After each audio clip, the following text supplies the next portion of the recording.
কোন যুগে আইসা পড়লাম রে ভাই।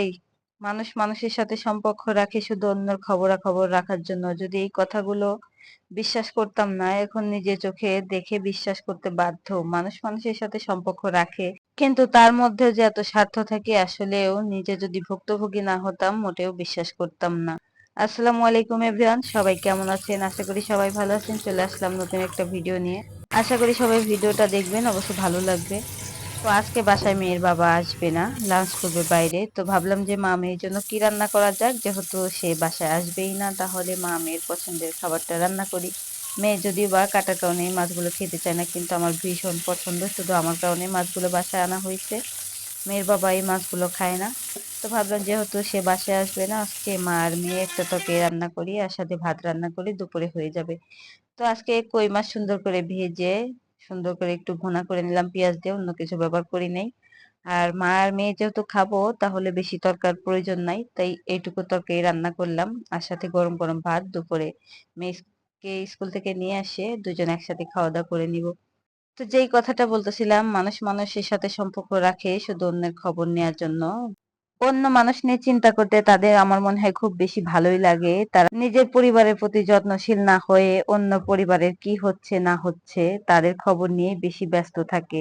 কথা হচ্ছে, যার সাথে আমার সম্পর্ক নেই আমি তার খোঁজ খবর কেন রাখবো, তার খারাপটা কেন আমি তুলে ধরার সবসময় চেষ্টা করব, তার সাথে তো আমার কথাই নেই। কিন্তু এই বিষয়গুলো একদমই মানুষেরা বুঝে না।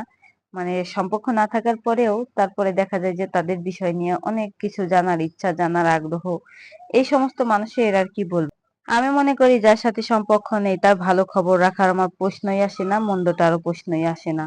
কিন্তু সবাই এভাবে আসলে ভাবে না। যার সাথে খারাপ সম্পর্ক থাকে তাদের প্রতি বেশি আগ্রহ থাকে, কি হচ্ছে কি হচ্ছে না, খারাপ কোনটা, এটা যেন তুলে ধরতে পারি সবার সামনে, ওই বিষয়গুলো যেন জানতে পারি। এই জন্য হয়তোবা মানুষের সাথে সম্পর্ক রাখে, যারা ওইখানে যাতায়াত করবে তাদের সাথে বেশি সম্পর্ক বজায় রাখার চেষ্টা করে সবসময় ভালো। কিন্তু যাদের মাধ্যমে খবর আদান প্রদান করার চেষ্টা করে তাদের সাথে যখন সম্পর্ক আর টিকে রাখতে পারে না, তখন তাদের মুখটা কেমন হয়, তাদের দেখতে ভীষণ ভালোই লাগে। কেউ কাউকে খাওয়ায় আন্তরিকতার খাতিরে, কেউ কাউকে খাওয়ায় আত্মীয়তার সম্পর্কের কারণে, আর কেউ কাউকে খাওয়াই থাকে নিজের কাজগুলো হাসিল করার জন্য। এটা কিন্তু একদম চরম সত্য কথা। এই বাজে আলোচনা চিন্তা ভাবনা নিয়ে যারা থাকে তাদেরকে আল্লাহ হেদায়েত দান করুক, এতটুকুই বল।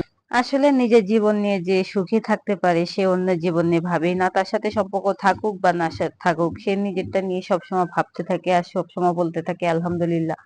তো যাই হোক, অনেক কথা বললাম, কথার মাঝে আমার রান্নাটা শেষ হয়ে গেল। এটা ছিল গতকালকের ভিডিও। মা মেয়ে একসাথে খাওয়া দাওয়া করে নিব বাসায়, যেহেতু ওর আব্বু লাঞ্চ করতে আসবে না। তো ওকে স্কুল থেকে আনার পরে দুজন একসাথে খেতে বসছিলাম দুপুরবেলা। তো যাই হোক, সবাই ভালো থাকবেন, সুস্থ থাকবেন। আজকে ভিডিও এই পর্যন্ত, আবার নতুন কোনো ভিডিও নিয়ে চলে আসবো, আপনাদের মাঝে উপস্থিত হব। আর অবশ্যই জানাবেন কমেন্ট করে আমার ভিডিও কেমন লেগেছে। যদি ভালো লাগে লাইক কমেন্ট করতে ভুলবেন না। সবাইকে অসংখ্য ধন্যবাদ ভিডিওটি সম্পূর্ণ দেখার জন্য। যদি ভিডিও ভালো লাগে অবশ্যই পেজটা ফলো দিয়ে পাশে থাকবেন। সবাইকে অসংখ্য ধন্যবাদ। আল্লাহ হাফেজ। আসসালামু আলাইকুম।